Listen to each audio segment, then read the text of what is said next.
오늘 하나님께서 저희들에게 주신 말씀은 누가복음 4장 38절로 44절까지입니다. 누가복음 4장 38절로 44절까지 제가 봉독하겠습니다.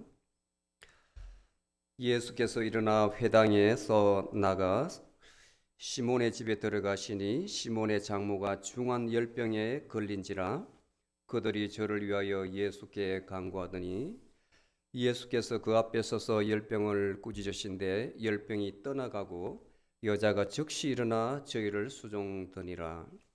해질 때에 각색병으로 앓는 자들을 사람들이 다 데리고 나오매 예수께서 일일이 그들 위에 손을 얹어서 고치시니 여러 사람에게서 귀신들이 나가고 소리 지르며 말하기를 당신은 하나님의 아들 그리스도니이다 하매 예수께서 꾸짖으사 저의 말함을 허락지 아니하시니 이는 자기가 그리스도인 줄 그들이 아미더라. 날이 밝음에 예수께서 나오사 한적한 곳에 가시니 무리가 찾다가 와서 자기들을 떠나지 못하게 만류하려 하매 예수께서 그들에게 이르시되 내가 다른 동네에서도 하나님의 나라 복음을 전하여 하리니 나는 이 일로 보내심을 받았노라 하시고 갈릴리 여러 회당에서 전도하시니라. 아멘. 여러분들 요즘 삶이 행복하십니까? 웃으시는 분이 두 분 계시고 나머지는 심각하시네요. 지금부터 20년 전에 20년 전이 아니고 30년 전이구나. 30년 전에 세계화라는 말이 처음으로 나왔어요. 글로벌리제이션이란 말을 그때 영어로 어떻게 표기할까 하면서 참 갑론을박이 있었는데 언론사에서 글로벌리제이션 이걸 세계화라 이렇게 이야기를 했어요.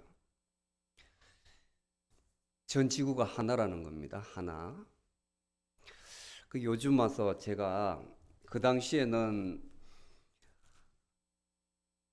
이제 세계 모든 소식을 즉각 지구 반대편에서 일어난 일을 반대편에서 들을 수가 있고 그 다음에 일일생활권으로 다 묶어졌다 해가지고 굉장히 고무적인 일이었습니다. 거기에 맞춰서 인터넷도 아주 발달되어 있고 등등. 근데 지금 요즘 와서 생각하니 사람들의 고민만 만드는 것 같아요. 걱정, 근심만 더해주는 것 같아요.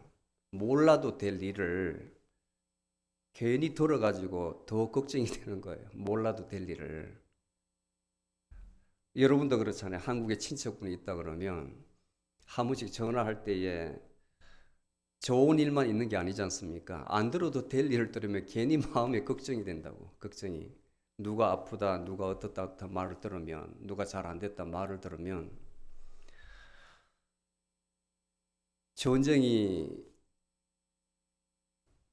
심정찮게 일어나고 있습니다. 우크라이나와 러시아 전쟁이 벌써 1년 6개월이 되었는데 중동에서 또 전쟁이 났어요. 전쟁을 선포를 했습니다. 하마스, 이스라엘에 가면 그 가자 지구라 해서 이스라엘 내에 특별자치구가 있는데 예전에 아마 클린턴 대통령 때 그 팔레스타인의 지도자 아라파트와 그 당시 러빈 수상이었을 거예요. 만나가지고 그 지역을 자치구로 인정을 해줬거든요. 굉장히 위험해요. 그리고 이제 두 분 다 노벨 평화상을 받았을 겁니다. 그런데 그 땅에서 갑자기 로켓 5천 발을 쏜 거예요. 이스라엘 쪽으로. 엄청 현장에 요즘은 뭐 아이폰이 있으니까 다 촬영해가지고 전 세계 다 뿌리잖아요. 보니까 로켓 한 발 떨어지니까 그 높은 건물이 그냥 수르르르르 주저앉아요. 9.11 사태 때 상동이 트윈 빌딩 무너지는 건 아무것도 아니에요. 아무것도 아니에요. 그리고 아침에 보니 이스라엘 여자 군인을 납치해가지고 그 하마스들이 무장한 하마스들이 온갖 상처기를 다 내놓고 마음대로 그 여자 군인을 다루는 거예요. 그냥 트렁크에서 내가지고 동물 다루듯이.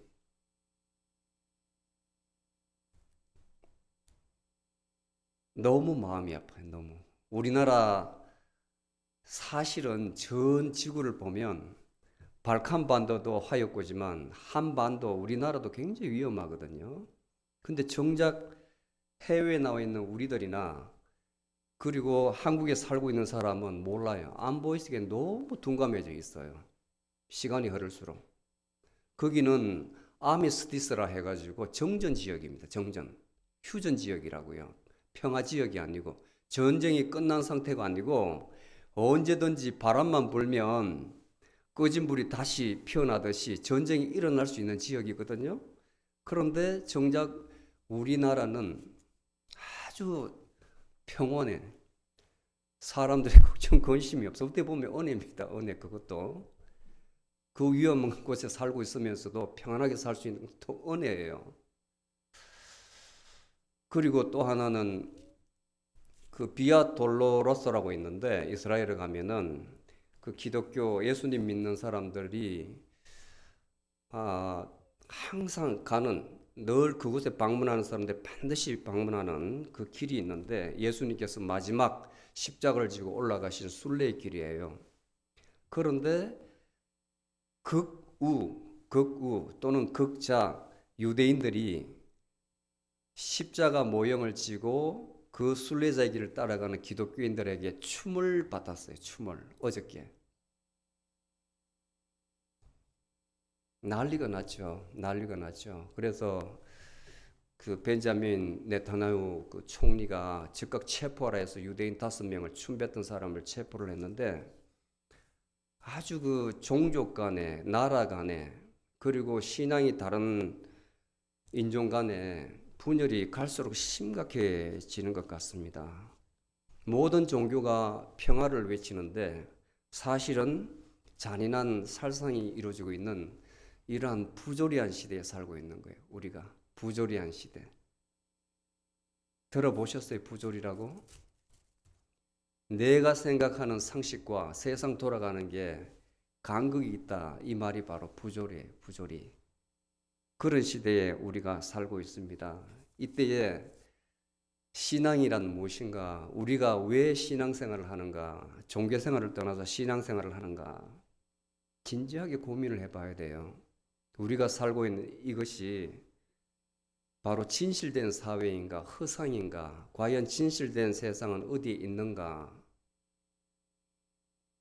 예수님께서 이 땅에 오셔가지고 공생애를 시작하시면서 마귀의 유혹을 받으시고 바로 공생애를 시작하시는데 마가복음 1장 15절에 보면 가장 먼저 말씀하신 것이 하나님 나라가 가까웠다. 때가 찼음에 하나님 나라가 가까웠다. 회개하라. 회개하라. 하나님 나라가 가까웠다. 하나님 나라. 예수님 가르침에 모든 복음서를 자세히 메모리 스터디해 보면 핵심 사상이 하나님 나라예요. 하나님 나라. 그런데 마태복음은 그 하나님 나라를 천국으로 번역을 해서 여러분들이 잘못된 인식을 가지기 쉬워요. 천국을 마치 천당이라 해가지고 예수 믿으면 천당을 가고 그렇지 않으면 지옥 간다는 이런 논리로 성립됐는데 그 개념이 아니에요. 그 개념이 굉장히 잘못된 거예요. 예수님 가르친 하나님 나라는 그런 나라가 아닙니다. 물리적인 그런 나라가 아니에요. 오늘 본문 말씀은 예수 그리스도에 대해서 여러분들 다 안다고 생각하지만 사실은 예수 그리스도에 대해서 그렇게 잘 알지를 못해요. 저도 그렇고.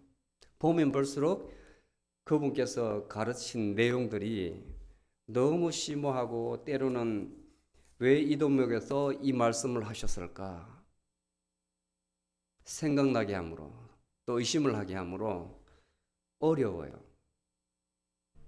또 예수님께서 왜 십자가에 달려 죽으셨나 십자가를 강조하는가 또 예수님께서 굳이 하나님의 아들이신데 인간의 몸으로 왜 오셨었나 많은 글들이 있습니다. 사실은. 근데 그것을 내 영혼이 이해하기에는 우리 인간이 너무 약해요. 이성적인 지식이 약해요. 오늘 성경 본문을 기본으로 해가지고 예수 그리스도께서 가르치신 그 하나님 나라, 또 예수 그리스도 당신이 어떤 분인가 한번 살펴보도록 하겠습니다. 누가복음은 참 치밀해요. 누가복음 저자가 사도행전을 같이 지었다는 거 여러분들 다 아실 겁니다. 그런데 히스토리아 그라피라는 게 있어요. 역사 편찬. 저와 같이 역사를 전공한 사람은 이 글을 하나하나 볼 때에 역사적 사실로 그 근거를 따져보는 게 직업이거든요. 근데 복음서 중에서 누가복음은 굉장히 치밀해요. 굉장히 치밀해요. 그리고 사도행전을 또 이어서 들어가면 어떻게 그렇게 제한된 페이지에 간략하게 사도들의 행적을 기록해 놓는지 참 감탄스러워요. 저보고 그 기간 동안에 일어난 사람들의 한 사람, 많은 사람도 아닙니다. 한 사람의 그 행적을 기록하라면 막 군두더기가 많이 들어가 가지고 빠뜨릴 건 빠뜨리고 아마 그럴 거예요. 그런데 그 지역에 사람은 여기 있는데 어떻게 들어가지고 어떻게 그렇게 기록을 했는지 모르겠어요. 대단한 거죠. 하나님의 도우심, 성령님의 도우심이 있기 때문에 그 글이 써졌습니다. 누가복음을 보면 시작을 다른 복음서하고 틀리기 시작해요. 스가랴와 엘리자베스, 요한의 부모님 이야기부터 시작합니다. 요한의 출생. 요한은 누구냐면 사도 요한이 아니라 세례 요한을 이야기해요. 세례 요한. 가브리엘 천사가 고지를 해요. 그 나많은 엘리자베스에 와서 너에게 아기가 난다고. 그걸 믿지 않음으로 말미암아 스가랴가 벙어리가 되죠. 그리고 곧 이어서 나자렛 동네에 살고 있는 마리아에게 가서 또 수태고지를 해요. 그런데 마리아는 받아들입니다. 하나님 뜻대로 하소서. 내가 남자를 알지 못하는데 어떻게 아기를 뵐 수 있습니까? 하나님께서는 능치 못할 일이 없노라. 수태고지를 해요. 그리고 2장에 와서 예수님 출생에 대한 이야기를 다 기록을 합니다. 출생에 대해서. 예수님께서 이렇게 났다. 자, 마리아가 임신을 했는데 그 당시 로마 황제 가이사 아구스토라는 황제가 재임을 했었는데 인구조사, 세금 목적 때문에 인구조사를 시켰어요. 그런데 요셉과 마리아는 다윗의 혈통이기 때문에 고향으로 돌아갔어야 됐어요. 고향이 어디냐면 베들레헴이죠. 베들레헴. 가는 도중에 아기를 낳았습니다. 아기를 구육관에서. 그리고 그 시간에 천사들에게 고지를 해요. 거기에서 너희들을 구원할 구세주가 났다. 가보라. 목동들이 찾아가서 현장에서 보아요. 그리고 자기들이 들은 이야기를 마리아에게 그대로 이야기해 줍니다. 그리고 예수님께서 무럭무럭 자라시는데 그 키와 지혜가 아주 성장했고 하나님과 사람에게 아주 사랑받는 자로 컸더라. 이렇게 되어 있어요. 그리고 어릴 때부터 하나님 말씀을 주목을 하는 겁니다. 어릴 때부터. 이미 예수님께서는 다 하시는 내용이 자기에 관한 말씀이니까 다 하시는 내용이죠. 그리고 예수님께서 자기가 고향에서 배척받는 이야기. 모든 선지자들이 자기 고향에서는 배척을 받는다고 말씀하십니다. 왜냐하면 유대인이 생각하기에 자기들이 기다리는 메시아는 이런 사람인데 나사렛에서 그 시골에서 어떤 인물이 나겠느냐 의심을 하기 때문에 안 받아들이는 거죠. 예수님께서 아무리 권능과 지혜를 가지고 설명을 하더라도 받아들이지 않아요. 왜냐? 선입관이 있기 때문에. 선입관이. 저 사람은 목수 요셉의 아들 아니냐? 그 선입관이 있어서 받아들여지질 않아요. 그러니까 예수님께서 그들을 가르쳐도 받아들이지 않고 그들을 오히려 비난하니까 예수님을 죽이려고 하잖아요. 그리고 3장에 보면 이제 요한에 대해서 이야기를 합니다. 요한이 예수님에 대해서 증거를 해요. 나는 물로서 세례를 주지만 내 뒤에 올 자는 물과 성령으로 성령을 주노라. 나는 그분의 신들매 신발끈을 풀기도 부족한 사람이다. 예수님에 대해서 이야기하시는 거예요. 그리고 예수님께서도 그때에 세례를 받으십니다. 세례를 받으실 때에 하늘로부터 성령이 비둘기같이 내려와서 음성이 들리는데 이는 내 사랑하는 아들이라 나는 저를 기뻐하노라.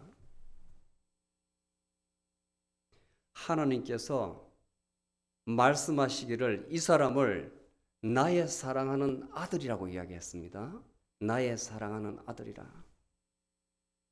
그리고 나서 리니지를 보내줘요. 리니지. 예수님께서 어떠한 가계에서 태어났는지 성경의 말씀을 그대로 있다는 것을 증명하기 위해서 아마 누가가 그렇게 기록을 했던 것 같아요.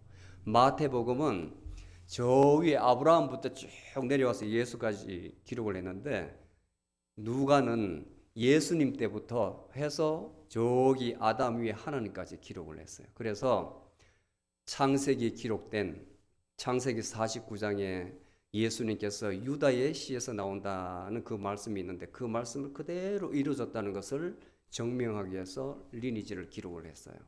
그리고 이제 4장에 들어와서 예수님께서 이제 성장을 하시는데 공생의 직전에 마귀로부터 시험을 받습니다. 시험을. 성령이 충만한 가운데 광야로 이끌려 나가서 40일 동안을 금식을 하셨어요. 그때에 마귀로부터 세 번의 시험을 받는 첫 번째가 40일을 굶고 네가 하나님의 아들이거든 능력자거든 정론자이거든 이 돌들로 떡으로 바꾸어라.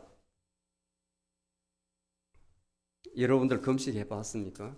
금식? 일주일 10일 정도 하면 힘들죠? 한 3일 정도, 3일. 저는 항상 그래요. 3일째에 먹는 것밖에 안 보여요. 3일째부터. 거기 넘어가면 괜찮은데 아주 견디기 힘들어요. 일주일 정도 지나면 차라리 괜찮은데 마귀의 유혹이 바로 먹는 거였어요. 먹는 거. 두 번째 유혹이 다 세상을 보여주면서 이게 전부 다 내 것이다. 내 마음대로 할 수 있는 것이다. 네가 나에게 경배하면 이 세상을 다 너에게 줄 것이다. 나에게 경배하라.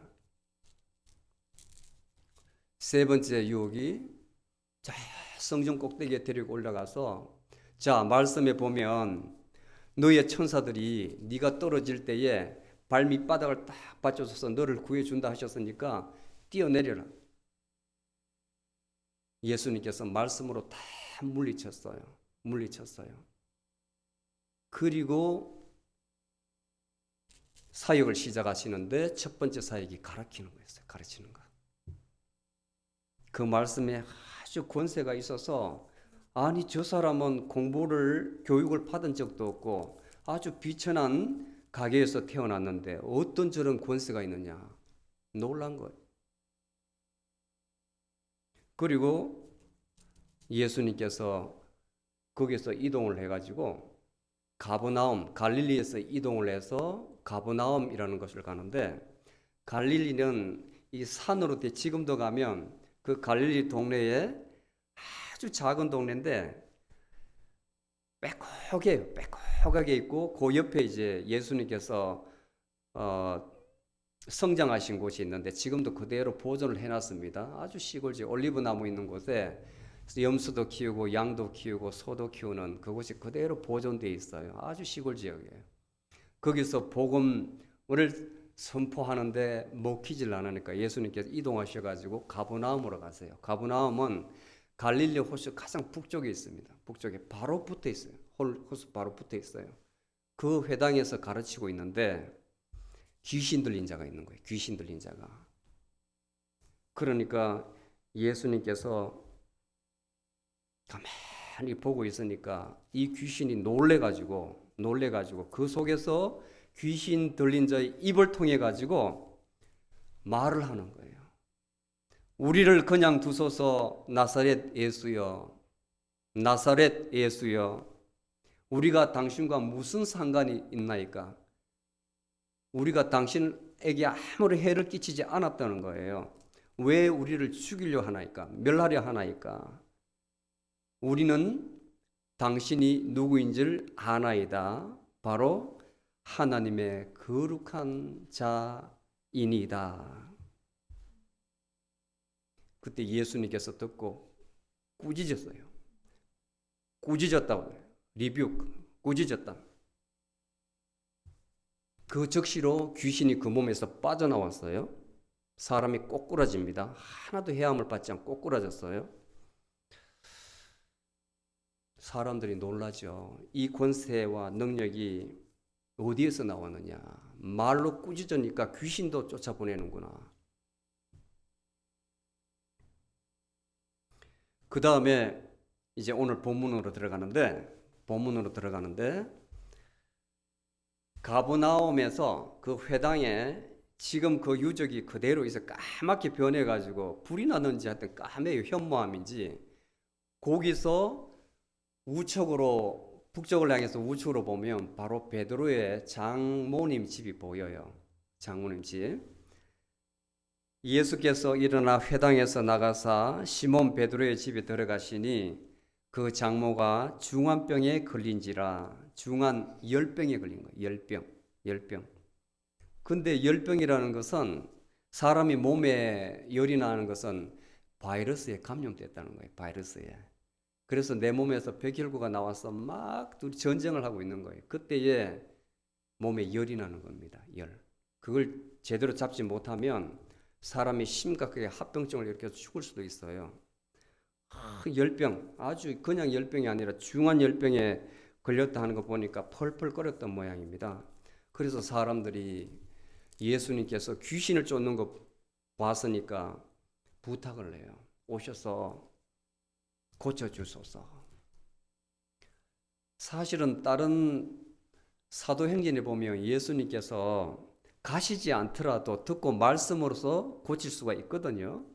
그런데 직접 가셨어요. 직접 가셔서 어떻게 고치셨냐면 이 열병을 꾸짖었다고 이야기해요.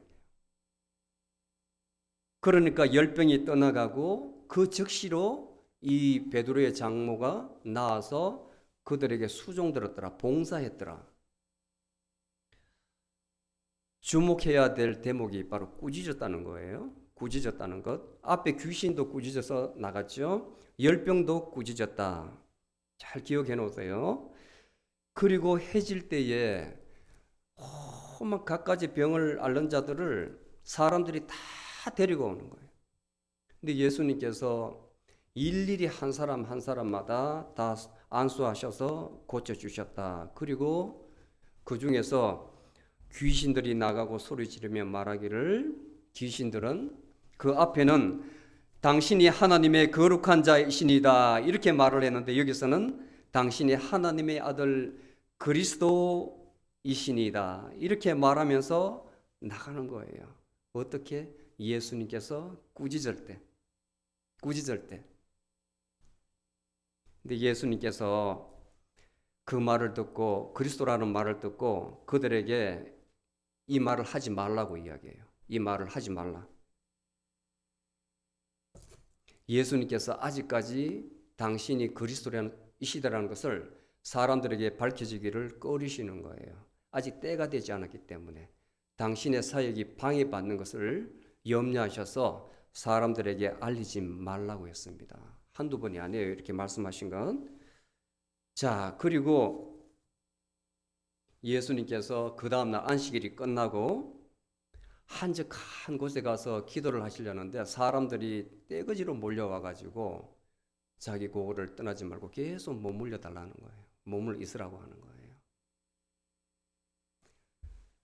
예수님께서 보통 분이 아니시라는 걸 알고 그분들이 더 있기를 바라는 겁니다. 43절에 보면 예수께서 간청하는 그들에게 이르시되 내가 다른 동네에서도 하나님의 나라 복음을 전하여야 하리니 내가 바로 이 일을 위해서 보내심을 받았노라. 하나님의 나라를 전해야 하리니 내가 이 일로 보내심을 받았다. 예수님께서 이 땅에 오신 목적이 바로 하나님 나라를 선포하는 거래요. 하나님 나라. 이 일로 오셨다는 거예요. 자, 오늘 이제 본론으로 들어가서 본문은 여기까지인데 예수님께서 어떠하신 분이다. 예수님. 여러분들 지금까지 알고 계셨다면 잘 하신 거예요. 그것도 맞아요. 틀린 말씀을 선포하는 목사님은 없으시니까. 그런데 오늘 본문 말씀을 통해서 예수님이 어떠하신 분이라는 것을 명확하게 개념을 잡으시기 바랍니다. 명확하게. 아멘. 자, 예수님은 첫 번째, 귀신도 알잖아요. 귀신은 예수님을 거룩한 자이시니다. 거룩한 자 또는 하나님의 아들 그리스도 다 포함돼서 맞아요. 귀신도 알면 우리도 알아야 되잖아요. 우리도 알아야 되잖아요. 예수님은 메시아십니다. 메시아. 오늘 귀신이 고백했듯이 메시아는 바로 그리스도십니다. 다른 말로 하면 그리스도는 바로 기름 부은 자. 기름 부은 자. 기름 부은 자. 복음서에 보면 예수님을 그리스도라고 가장 먼저 고백한 사람이 예수님 사도 중에서 안드레. 요한이, 세례 요한이 예수님이 가시는 걸 보고 하나님의 어린 양이로다 이렇게 이야기할 때에 요한의 제자였는데 안드레가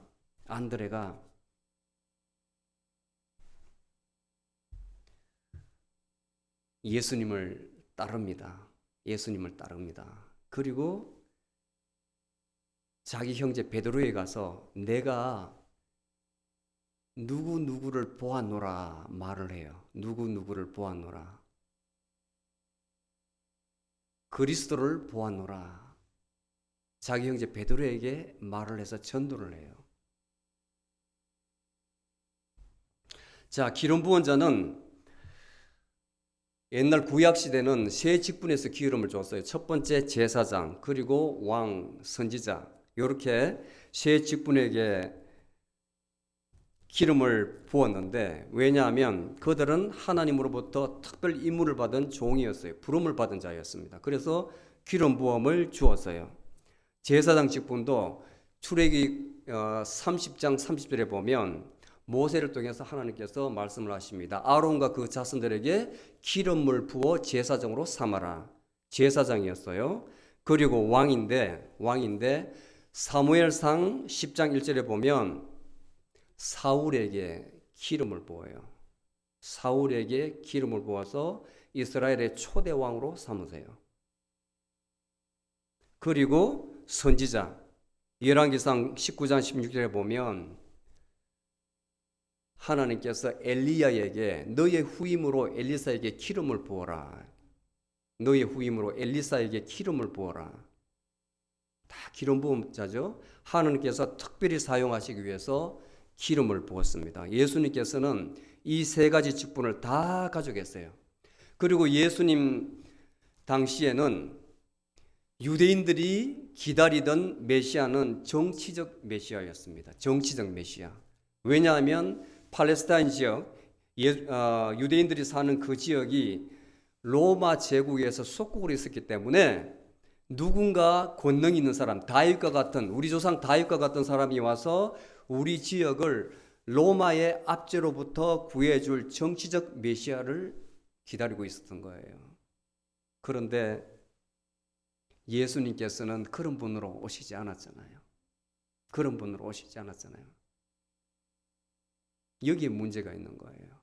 그런데 700년 전에 예수님 탄생하기 700년 전에 선지자 이사야는 메시아가 어떠한 모습으로 오신다는 것을 민족들에게 다 이야기를 해줬습니다. 그런데 유대인들은 눈과 귀가 닫혀버렸습니다. 그 내용이 이사야 53장에 적나라하게 분명하게 묘사되어 있습니다. 제가 길지만은 쭉 읽어드릴 테니까 한번 들어보세요. 우리의 전한 것을 누가 믿었느냐? 여호와의 팔이 네게 나타나느냐? 그는 하나님 앞에서 자라나기를 연한 순 같고 마른 땅에서 나온 줄기 같아서 고운 모양도 없고 풍채도 없은즉 우리의 보기에 흠모할 만한 아름다운 것이 없도다. 그는 멸시를 받아서 사람에게 부려운 바 되었으며 슬픔의 사람이요 질고를 아는 자라. 마치 우리가 그에게서 얼굴을 가리는 것 같이 그가 멸시를 당하였고 우리도 그를 귀히 여기지 아니하였도다. 그는 실로 우리의 질고를 지고 우리의 슬픔을 당하였거늘 우리는 생각하기를 그가 징벌을 받아서 하나님께 맞으며 고난을 당한다 하였노라. 그가 찔림은 우리의 허물을 인함이요 그가 상함은 우리의 죄악을 인함이라. 그가 징계를 받음으로 우리가 평화를 누리고 그가 채찍에 맞음으로 우리가 나음을 입었도다. 우리는 다 양 같아서 그릇 행하여 각기 제 길로 갔거늘 여호와는 우리의 모든 죄악을 그에게 담당시켜셨도다. 그가 곤욕을 당하여 괴로울 때도 그 입을 열지 아니하였으며 마치 도살장으로 끌려가는 어린 양과 털 깎는 자 앞에 잠잠한 양같이 그 입을 열지 아니하였도다. 그가 곤욕과 신문을 당하고 끌려갔으니 그 세대 중에 누가 생각하기를 그가 산자의 땅에서 끊어짐은 내 백성의 허물을 인하여 그가 형벌을 받았으리라 하였으리요. 그는 강포를 행치 아니하였고 그 입에 괴사가 없었으나 그 무덤이 악인과 함께 되었으며 그 묘실이 부자와 함께 되었도다. 여호와께서 그를 상케 하시기를 원하사 질고를 당케 하였은즉 그 영혼은 속건 제물로 드리기에 이르면 그가 시를 보게 되며 그의 날은 길 것이요 또 그의 손으로 여호와의 뜻을 성취하리로다. 그가 자기 영혼에 수고한 것을 보고 만족히 여길 것이라. 나의 의로운 종이 자기 지식으로 많은 사람을 의롭게 하며 또 그가 그들의 죄악을 친히 담당하시리라. 아멘. 예수님께서 오신 모습이 이렇습니다. 고난받는 종의 형태로 오셨습니다. 고난받는 종의 형태로 오셨습니다. 이게 하나님의 방법이에요. 하나님께서는 얼마든지 다윗 이상으로 위대한 왕의 모습으로 보낼 수도 있었는데 이미 이사야 선지자를 통해서 이렇게 보내시기로 약속을 하신 거예요. 그 모습대로 예수님께서 오셨습니다. 예수님께서 자신을 그리스도라고 밝히신 것은 죽으신 후에 부활하실 때에 비로소 그리스도라고 당신이 말씀을 하셨어요. 엠마오 도상에서 두 제자들이 걸어가고 있는데 예수 그리스도에서 막 이야기를 합니다. 그리스도께서 부활하셔서 그들을 따라가고 있는데 그들은 예수님을 보지 못해요. 너희들 왜 얼굴에 근심이 가득하냐? 우리의 주가 이러이러한 것으로 이스라엘 종교 지도자들에게 잡혀가지고 고난을 당해서 이렇게 죽으셨다. 그런데 그분이 내가 듣기로 어떤 여인들한테 들으니 무덤에 가니까 그분이 어디로 가셨는지 알 수가 없더라. 이런 말을 막 하고 있는 거예요. 그때에 예수님께서 너희들은 참 지혜가 부족한 자들이다. 내가 그렇게 가르쳐줬는데도 알지를 못하는가. 그리스도가 이런 고난을 받고 자기의 영광에 들어가야 할 것이 아니냐. 죽어야 될 것이 아니냐. 그가 죽어야 부활할 것이 아니냐. 죽음을 이기는 자이신 줄 너희들이 알 거 아니냐. 처음으로 본인이 그리스도이심을 제자들에게 밝히신 거예요. 예수님께서는 고난받은 종으로 오신 메시아이십니다. 그래서 예수님께서 부활하시고 나서 그 사도들이 이제는 철이 들어가지고 예수 그리스도를 고백하는 거예요. 사도행전 2장 36절에 보면 베드로가 이야기를 합니다. 베드로가 너희가 십자가에 못 박힌 이 예수를, 유대인들을 보고 이야기하는 거예요. 너희들이 십자가에 못 박은 예수를 하나님이 주와 그리스도가 되게 하셨느니라. 그리스도가 되게 하셨느니라. 하나님께서 그에게 특별한 임무를 맡기셨다는 거예요. 하나님의 아들이라는 거예요. 메시아라는 거예요. 그 다음에 두 번째,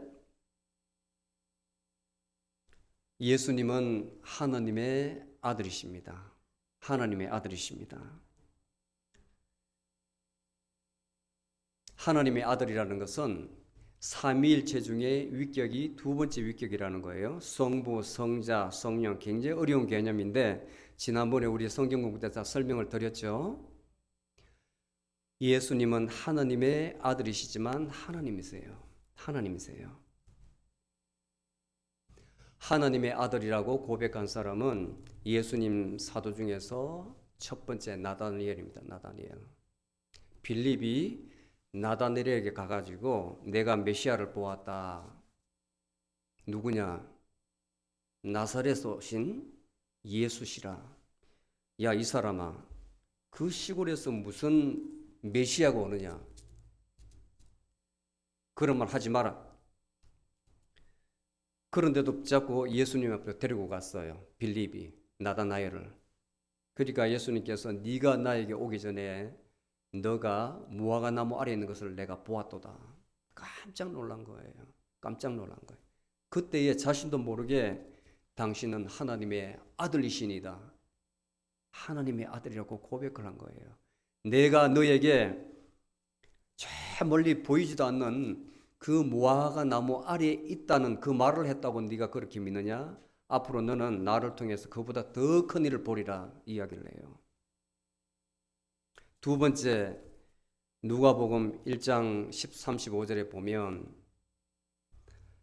가브리엘 천사 입을 통해서 예수님이 마리아의 배를 통해서 나올 바로 그 사람이 하나님의 아들이라는 것을 마리아에게 알려줘요.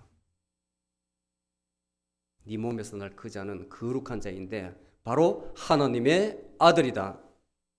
자, 여기서 단순히 그렇게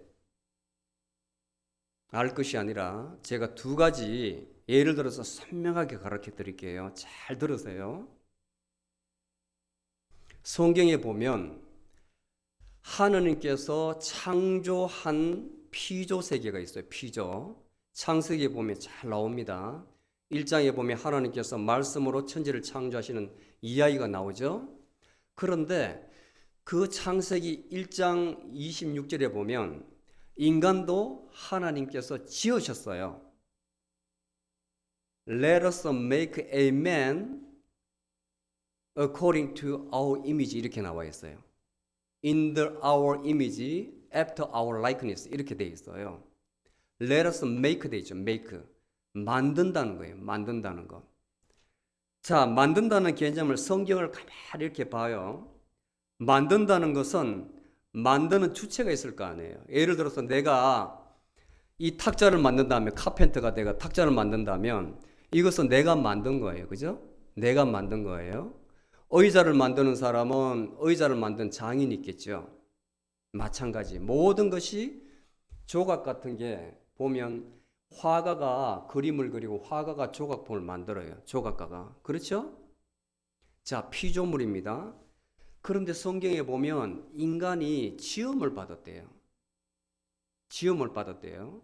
요 개념을 잘 기억해 놓고 두 번째 비가튼이라는 게 있어요. 비가튼.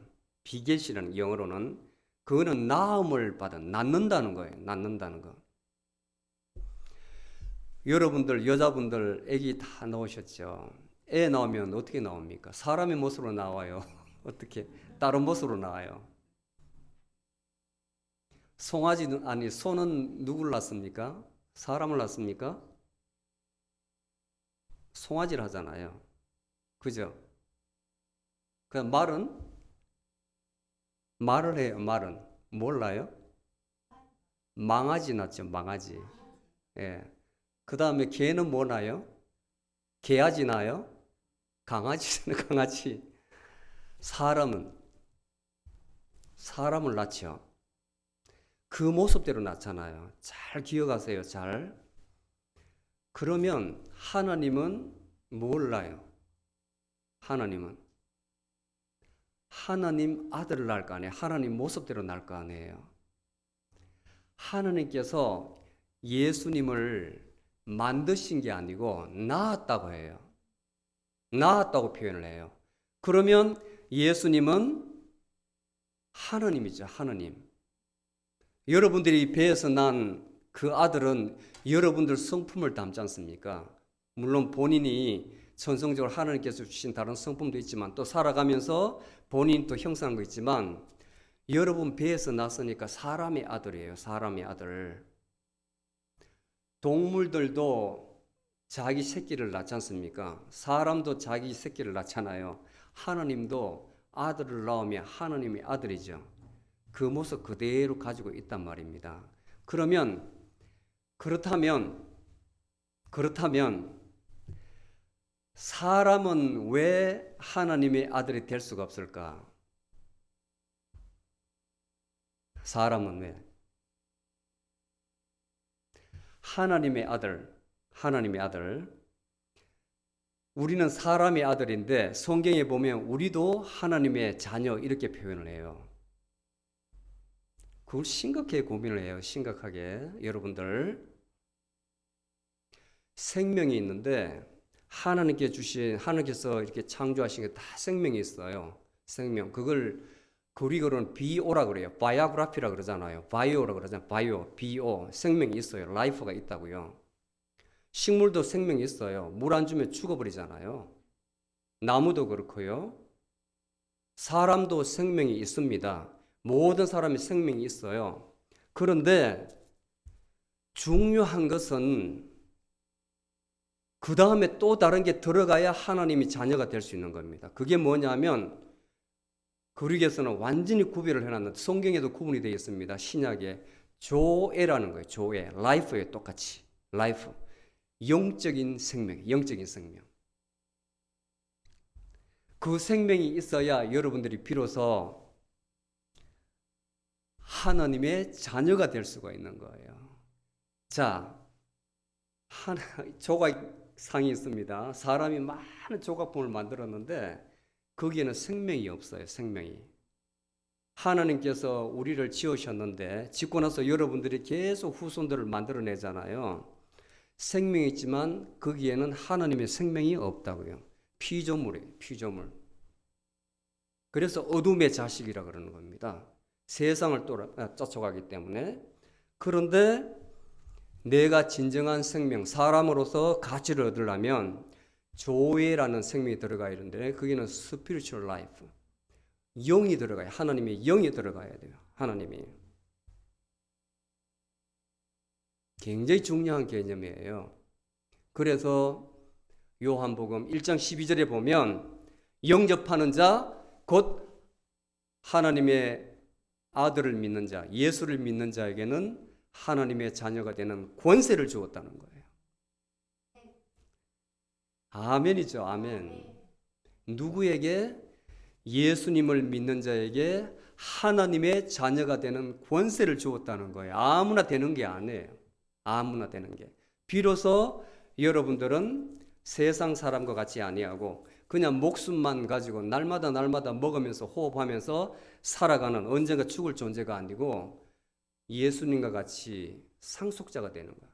하나님 자녀가 되는 거예요.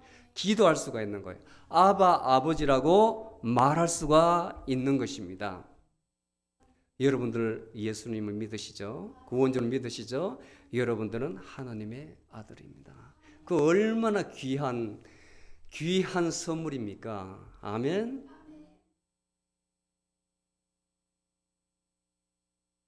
예수님도 하나님 아들, 우리는 하나님의 자녀, 하나님의 아들입니다. 예수님을 통해서. 아멘. 그 다음에 세 번째 마지막으로 예수님께서는 구세주세요. 구세주. 이 개념도 여러분들은 어떻게 생각하고 막연하게 구세주, 구원주 이렇게 했는지 모르지만 1000년 전에, 지금부터 1000년 전에 그 앤섬 오브 캔터버리라는 사람이 있어요. 저 영국 캔터버리 주교에 앤섬이라는 사람이 있었는데 아주 유명한 사람이에요. 그 전에는 예수님께서 왜 죽었는지 초대 교부들은 우리는 공중 권세 잡은 자 사탄에게 완전히 종이 되어 있으니까 예수님께서 사탄에게 어떤 보상을 줘가지고 죽음으로써 보상을 줘서 사탄의 권세로부터 해방되게 하신 게 바로 예수님의 십자가에 돌아가십니다. 이렇게 해석을 했다고. 그런데 이 앤섬이라는 사람이 그건 아니다. 왜 하나님의 아들이 사탄에게 보속을 하느냐? 아니다는 거예요. 사탄에게 만족을 주는 것이 아니고 하나님을 만족시켜야 된다. 그래서 그분 작품이 꾸르 데우스 호모라는 책이 있습니다. Why God become a man? 하나님께서 인간이 되셨는가? 왜 성육신 하셨는가? 그거에 대해서 논리적으로 21개 챕터가 있는데 6번째 6장에 보면 하나님께서는 모든 인류의 죄를 속해 준다고 했는데 그 방법론에 있어서 이제는 짐승의 방법, 구약에서 나온 그 방법이 아니고 그 사람 중에서 완벽한 사람, 흠과 죄가 없는 완벽한 사람을 속상제물로, 희생제물로 받아야 되는데 그 사람이 없다는 거예요. 땅 아래에서는 없다는 거예요. 땅 아래, 땅 위에, 하늘에도 없다는 거예요. 그래서 하나님께서 친히 사람의 몸을 입고 오셔서 그 완전한 신 하나님이 인간의 형태로 제물을 받으셨는데 그게 바로 satisfactory theory라는 거예요. 하나님께 만족함이 되셨다. 하나님께서 허망하셨다. 그분을 통해서 우리 모두가 인류의 죄를 속죄함을 받았기 때문에 예수님께서 우리의 구세주시라는 거예요. 구세주시라는 거예요. 다시 요약합니다. 예수님께서는 첫 번째 메시아시다. 메시아는 이미 구약의 선지자를 통해서 계속 예언하신 것입니다. 그리고 예수님께서는 하나님의 아들이십니다. 세 번째는 예수님께서는 구세주이십니다. 그래서 이제는 여러분들 예수님을 기복신앙, 복을 구하는 대상의 그리스도가 아니고 우리에게 하나님 나라를 선포하신 예수님입니다. 오로지 예수님께서 강조하시는 것은 하나님 나라예요. 여러분들 마음속에 예수님의 영이 있다면 여러분들 인생은 예수님이 통치하시는 것이다. 하나님 나라에서 살아가는 거예요. 여러분들은 하나님 나라에서 살아가고 있는 거예요. 여러분들 마음속에 예수님을 믿는 믿음이 없다면, 하나님의 영이 없다면 여러분은 세상의 영, 세상에서 살아가는 거예요. 세상 나라에서. 하나님 나라에서 살아가는 것이 아니고, 하나님 나라는 저기 있는 게 아닙니다. 죽어서 가는 것이 아니고 지금 현재 여러분이 예수님을 구주로 영접하시며 그분을 믿으면 하나님 나라는 이미 이루어지고 있는 것입니다. 아멘. 여러분 마음속에 하나님의 영, 예수 그리스도의 영이 있으심을 믿으시기 바랍니다. 날마다 기도하면서 그분과 사귐이 있고 그분의 통치를 받는 삶을 사시기 바랍니다. 아멘.